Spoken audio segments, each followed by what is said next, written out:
La noticia del día está en Gaza, 12 personas muertas hasta ahora confirmadas. Algunos medios hablan de 14 personas, otros hablan de 13 personas. Es un ataque a un centro de acogida de Naciones Unidas en Jan Yunis. Esto es en el sur de la Franja de Gaza, a donde Israel mandó a toda la gente porque se suponía que allá no iba a atacar. Pues los mandó a todos para el sur y los ataca en el sur. Ese es un complejo donde hay 10.000 personas. Nos atiende Adnan Abu Hasna. Él es el vocero de las Naciones Unidas. Acabamos de escuchar a Roxana, que nos cuenta desde Tel Aviv que Israel niega esa acción. Ana, esa es la pregunta para Adnan Abu Hasna, portavoz para refugiados de las Naciones Unidas allá en Palestina. ¿A quién le creemos? El señor Netanyahu dice que ellos no fueron, que eso no es cierto. ¿A quién le creemos? Good morning, Mr. Abu Hasna. Thank you very much for your time today at W Radio. Yes, hi. So we wanted to ask you, who do we believe at this point? Netanyahu has said they did not do this latest attack. Who do we believe? No, it's not a matter of you believe or not. It's a matter of reality.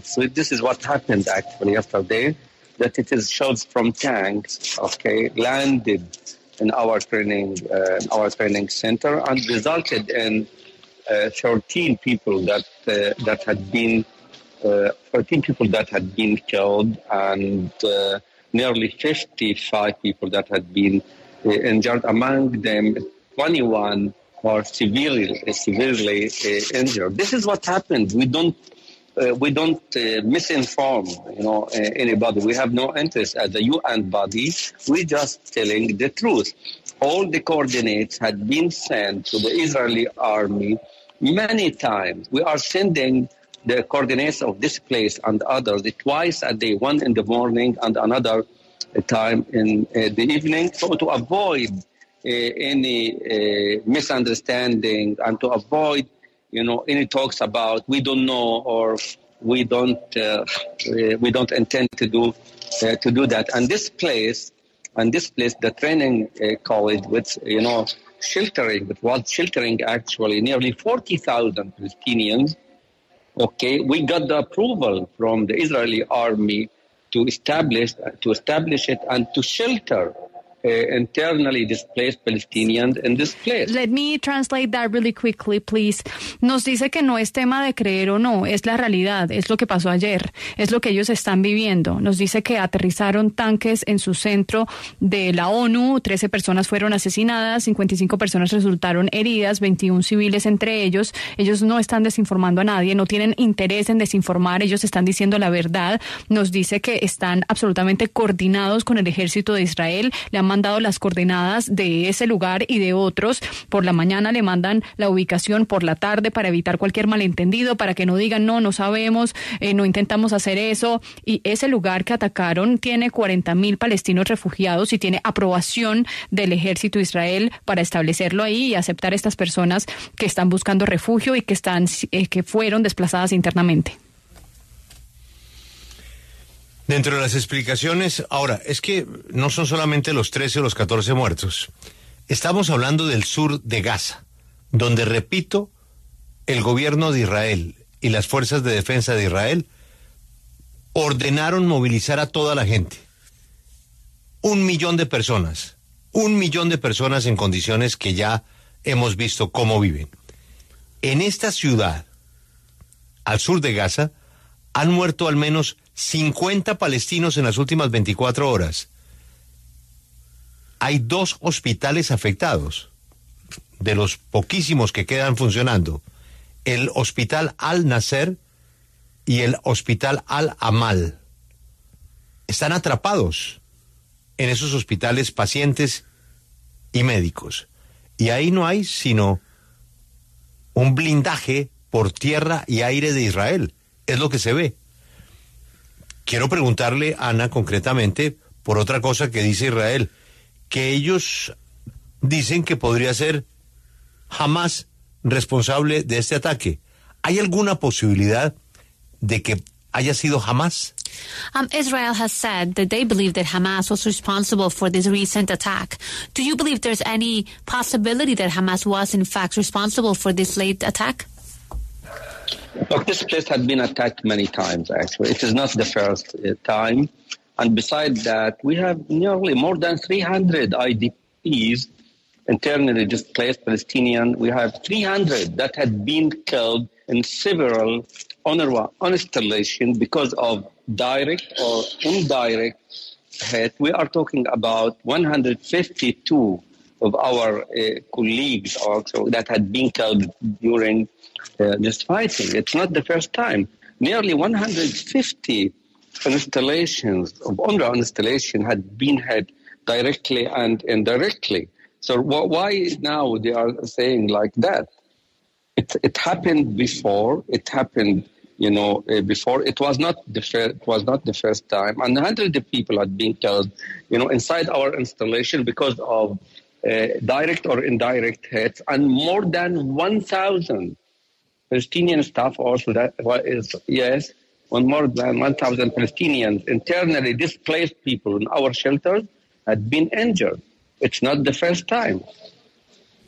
Pues nos cuenta que esta no es la primera vez que los han atacado muchas veces, no entiende por qué ahora dicen que no es cierto cuando ya ha pasado en diferentes ocasiones que atacan las instalaciones de UNRWA. Nos dice que 152 de sus colegas han sido asesinados en esta guerra, han atacado diferentes instalaciones que hacen parte de la ONU, se han visto directa o indirectamente afectadas por estos ataques. No es la primera vez, ha pasado antes, reitera, cientos de personas asesinadas dentro de sus instalaciones y más de 1,000 palestinos que están desplazados internamente, así que van a buscar refugio dentro de sus centros, también se han visto asesinados. Así que se cuestiona por qué sorprende y por qué se cuestiona la veracidad de esto si no es la primera vez que ocurre. Carlos, quiero recordar que el personaje invitado, que tengo entendido usted contactó, es el portavoz de Naciones Unidas para los Refugiados. Portavoz de las Naciones Unidas. La sigla de esta organización es UNRWA. Es una agencia oficial internacional en medio del conflicto. Le escucha el portavoz. Sí, señor, él está en Gaza, Julio, y por eso quiero preguntarle que además de muertos y heridos que estos ataques dejaron, que ya de por sí es una tragedia, ¿qué otras afectaciones dejaron estos ataques al campo de refugiados? Ana, por favor, hablemos de comida, hablemos de agua. ¿Cómo están los refugiados de ahora en adelante y cómo van a estar? We've spoken about the death and the injured, but can you share with us about the refugee camp, food, water? How is this attack going to affect the refugees that are in that location? Yes, it sent a clear message to everybody in Gaza, that there's no safe place at all. Even if you are rising, you have the UN flags. If you don't have the UN flags, if it is in the streets, if it is in the mosque, everywhere, there's no safe place, actually. We have in our shelters, all over the Gaza Strip now, nearly 1 million Palestinians who had been sheltered in our schools or our, we call it shelters now, emergency shelters. It is a message to everybody that if you are in a UN facility, you are not safe anymore. And it also will affect, the whole work of the agency. We don't feel safe when we move through the roads of Gaza, despite we coordinated with the Israeli Authority. We send the coordinates of this place, and all the places, all the installations of UNRWA in the Gaza Strip, we are sending all the coordinates to the Israeli side to avoid any misunderstanding or any mistakes. But now, beside the hunger that we have, hundreds of thousands of Palestinians that they are starving now in the Gaza Strip, and especially in the north and in Gaza City. We don't know what is the message. What is the message, behind attacking a UN facility that sheltered 40,000 Palestinians they lost everything. Yes. There's no food, no water, no electricity, no sewage system. There's a lack of everything in Gaza. Let me translate. And besides that, yeah. I'm sorry. Nos dice que el mensaje es bastante claro, el que quiere emitir Israel, y es que no hay lugar seguro en la franja de Gaza. Así se esté en las calles, así se esté en las mezquitas, así se esté en un centro de las Naciones Unidas. Ellos tienen en sus refugios ya 1 millón de palestinos en sus escuelas o refugios de emergencia, como las llaman ahora.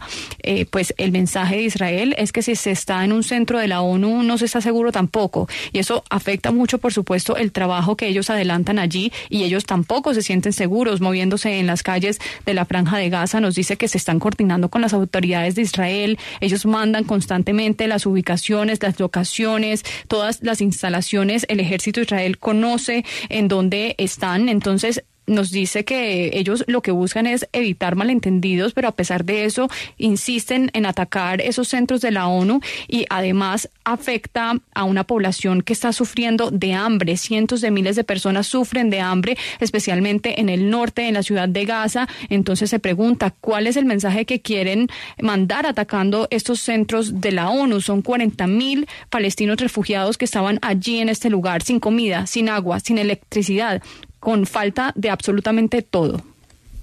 Precisamente hablando de esa falta de seguridad, mi duda es y mi pregunta es si ellos no reciben ningún tipo de alerta, de aviso previo de esos ataques, porque desde las autoridades israelíes ellos están atacando, dicen centrarse los ataques en esta zona de Jan Yunis, porque allí dicen que pueden esconderse altos cargos de Hamas, pero ellos, teniendo esas coordenadas bien definidas, que se trata de hospitales y de centros de acogida de refugiados, no reciben ningún tipo de alerta. Do you guys receive any type of alert before an attack? Are you guys receiving any type of alarms at this point? That's the question. No, we did not. We never received an alert for, any attack in our facilities. La respuesta es muy concreta, y es que no, que ellos no reciben ninguna alerta, no reciben ningún tipo de advertencia de que van a atacar sus centros de la ONU. Pero entonces, bueno, retomando un poco con lo que mencionó antes Laura, ¿cómo responde usted como portavoz de la UNRWA frente a los varios reportajes que indican que trabajadores de la UNRWA son cómplices de Hamas, incluyendo un testimonio de un rehén israelí liberado que dice que un profesor de su organización era quien lo tenía secuestrado? Speaking directly with your organization, the RWA, some reports are saying that you guys are collaborating with Hamas. Even a former hostage says that one of the people from this organization was the person that helped keep him in captivity. It's just talks, it's just a claim. For the hostage that, some Israeli guys, they talked about, we asked the journalist to provide, who published that actually, his name is something Almog, something like that. We asked him to provide us with any information so we can investigate. They said, no, we don't have that. It's just claimed. There's no evidence. If there is any evidence they have to provide us as a UN organization. We will investigate and we will take action. But just, a journalist talked about that, and even they did not talk. They did not repeat the story. Pues nos dice que son solo palabras y solo afirmaciones que no tienen ningún tipo de evidencia. De hecho, ellos como organización, como UNRWA, pidieron la evidencia que hay detrás de esto y pues el testimonio detrás, y no le quisieron dar más detalles, le decían que no tenían eso, así que simplemente unas afirmaciones sin ningún fundamento. Son periodistas que simplemente están hablando de eso y que no proporcionan nada tangible que pueda confirmar que esas afirmaciones sean ciertas. Si tienen esa evidencia, él pide que se la den, porque ellos, por supuesto, que lo investigarán como UNRWA y tomarán la acción pertinente y que se debe tomar en este tipo de casos. Ante este desconcierto sobre un posible ataque en cualquier momento, me gustaría preguntarle al invitado cuáles son las principales dificultades para el correcto funcionamiento tanto de hospitales como de las funciones de la UNRWA. At this point that, an attack could happen at any moment, what are the needs for the functioning of the hospital and all the other structures that you guys have down there? We lack of everything. Okay, hospitals lack everything actually in the Gaza Strip. They don't have, the proper, instruments. They don't have the technical and the medical experience. They don't have, beds, actually enough beds, for ill and sick people, and the health sector is collapsing. There's a real catastrophe here in the Gaza Strip because we have only 3 hospitals that they can, do surgeries here. In 3 out of 36 now that they can do surgeries in the Gaza Strip. But we have clinics. We have at UNRWA, we have 6 health clinics that we are treating on a daily basis tens of thousands of Palestinians. We have 100 medical staff, medical teams, that they are treating, displaced people outside and inside the shelter. But to talk generally about the health sector, it's collapsing. Well, we are really sorry about this situation, Mr. Adnan Abu Hasna. We hope the situation gets better really soon. We're really sorry. I hope so. Bueno, los hospitales no tienen absolutamente nada, Julio. Nos dice que no tienen los instrumentos apropiados, nos dice que no hay especialistas y expertos suficientes, no tienen las camas suficientes tampoco para tratar a los enfermos y a los heridos. El sector de la salud está en general absolutamente colapsado, es una catástrofe la que están viviendo.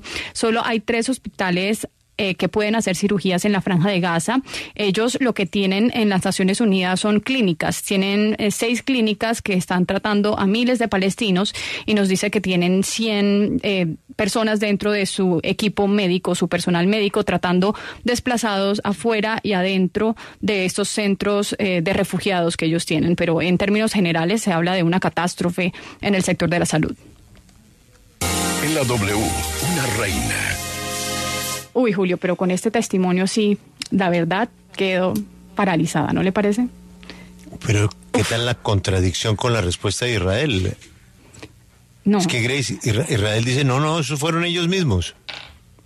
Sí, y pues lo que nos dice el vocero de los refugiados de Palestina, la UNRWA, es que es Israel. Él no tiene ninguna duda de que es Israel, de que ellos no están aliados con Hamas, que es un invento y son palabras sin evidencia, y pues la situación sigue muy complicada dentro de la Franja de Gaza, como nos decía pues nuestro invitado. La verdad que me parece absolutamente preocupante, indignante, y no sé, o sea, la comunidad internacional debe reaccionar, Julio, esto de verdad que es inaceptable.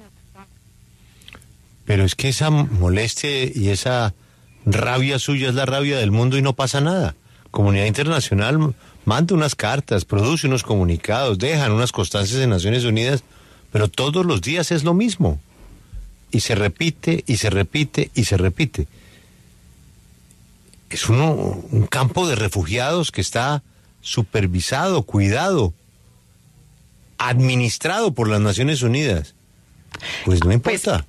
Israel sabe que, pues según lo que nos dice nuestro invitado, Israel sabe que estos centros están ahí. Les mandan las coordenadas en la mañana y en la tarde para que no haya cabida para ningún tipo de confusión, para que no puedan decir eventualmente no sabíamos, no teníamos conocimiento de que estaban ahí, y aún así reciben estos ataques, según la versión de nuestro invitado, sin ningún tipo de advertencia, que es lo que siempre dice Israel, que advierten de que van a hacer un ataque para que las personas evacúen. Pues eso contradice completamente lo que dicen las autoridades de Israel. El enfrentamiento entre Naciones Unidas y Israel es total, es absoluto. Es decir, que prácticamente son contraparte. Un funcionario como el que acabamos de escuchar, pues es una contraparte de unos ataques. ¿Y qué tal lo que ha dicho el secretario general, Alberto? Sí, no, por eso, es la línea. Pero no pasa nada, porque debería pasar al menos que Israel lleve a la Asamblea la moción de destitución del secretario o de este funcionario. No pasa. No. O al revés, que las Naciones Unidas propongan la expulsión de Israel. Pues no pasa. No pasa. Sí, es que también es muy difícil una recomendación eficiente para resolver el problema, porque Israel se salió de todas las reglas del juego. avalado por la comunidad internacional. No, avalado, por una parte sí, pero no en el ataque. Es decir, hay un sector del universo que ha apoyado la capacidad de Israel de defenderse. Lo cual es legítimo y por supuesto que... Pero no está de acuerdo, pues los Estados Unidos están embollados. Yo no sé cómo salen de ese problema. Porque... Sí, lo que dijo Estados Unidos ayer es que le recuerdan a Israel que hay que proteger la vida de civiles, pero pues los recordatorios quedan en eso. Sí. Todas las recomendaciones del señor Biden se ha quedado en eso. Sí. En un titular. Pero es que no existe una policía internacional o un mecanismo para obligar a Israel a que atienda lo que todo el mundo le está pidiendo. Pues Alberto, ¿por qué sí existen las sanciones para otros países del mundo por parte de Estados Unidos? Usted se porta mal y lo sancionan, Alberto. Y lo boicotean y le cierran negocios y le cancelan licencias y le quitan la visa. Pero Estados Unidos con Israel tiene otro discurso. Es una excepción, sí. Tienen otro discurso. Sí. Ahora se entiende cuál es el origen, pues, todo lo que ha pasado, la presencia de Israel en Estados Unidos, pero... ¿Y usted habla esto con la gente de Israel, fuera de Israel y dentro de Israel? Y la mayoría están contra lo que está haciendo, la gran mayoría contra lo que está haciendo el señor Netanyahu. Sí, correcto. Y no tienen capacidad para... No pasa nada. No pasa nada. Porque no importa, Alberto. No importa. Es un país que no era país. Es una gente que no tenía vida, no tenía expectativa de futuro. Que le maten toda la familia a una persona. Bueno, pero es que igual se iban a morir. No les importa. Unas personas que no conocen el mar, que no tienen un río, que estaban en una cárcel a cielo abierto. Ellos están ahí, prisioneros de Israel. Terrible. No se pueden mover de esa franja. Y como si fuera poco, les ordenan a los del norte irse al sur, donde no caben. Y cuando ya están en el sur, les comienzan a disparar a los del sur. Óigame, Alberto, yo no sé qué espera la comunidad internacional para al menos proponer el cierre de las Naciones Unidas. De pronto que esto deje esa pobre elección.